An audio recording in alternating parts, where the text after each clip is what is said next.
হতো। আর সূর্য ডোবার পর ক্লান্ত শরীরে এক বিশাল বাঘ বেরিয়ে আসে।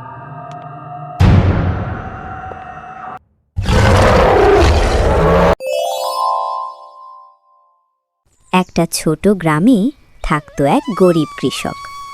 তার কোনো বড় জমি ছিল না, ছিল শুধু অল্প একটু চাষের মাঠ আর অনেক পরিশ্রম। প্রতিদিন সূর্য ওঠার আগেই সে কাজে বের হতো, আর সূর্য ডোবার পর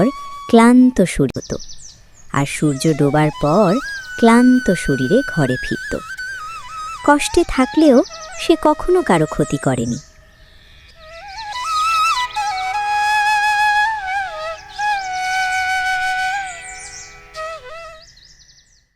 হায় আল্লাহ, সারা দিন খেটে খেটে শরীরটা আর চলছে না, তবু এই জমিটুকুই আমার সব। আমি গরিব হতে পারি, কিন্তু কারো ক্ষতি করিনি কখনো। করতে সে ধীরে ধীরে জঙ্গলের ধারে চলে যায়।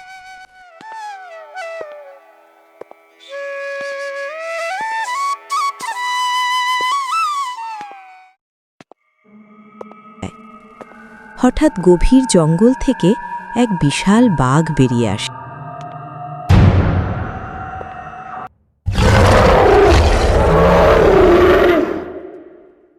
মামা, আমি শুধু আমার জমিতে কাজ করছি, আমি খুব গরিব মানুষ। দয়া করুন বাঘ মামা, আমার সংসারে খাওয়ার কেউ নেই, আমাকে ছেড়ে দিন। শক্তি থাকলেই সব করা যায়, আমার সামনে তুই কিছুই না।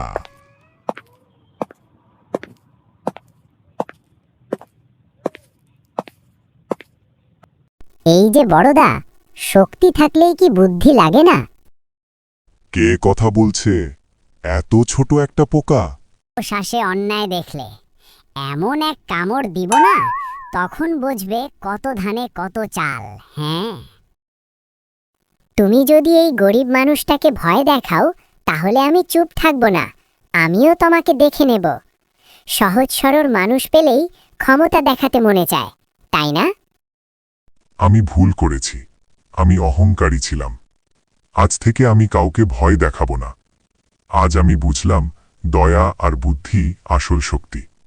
পিঁপড়া শান্তভাবে বাঘকে শিক্ষা দিল, শরীরের জোরে নয়, বুদ্ধি আর দয়াতেই আসল শক্তি লুকিয়ে থাকে। বাঘ লজ্জিত হল, সে বুঝল তার অহংকারই তাকে ভুল পথে নিয়ে গিয়েছিল।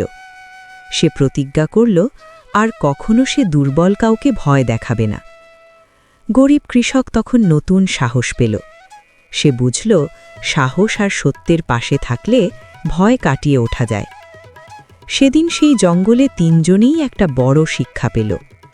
কৃষক শিখল সাহস, বাঘ শিখল দয়া, আর পিঁপড়া প্রমাণ করল, ছোট হলেও বুদ্ধি আর সত্য কখনো ছোট হয় না।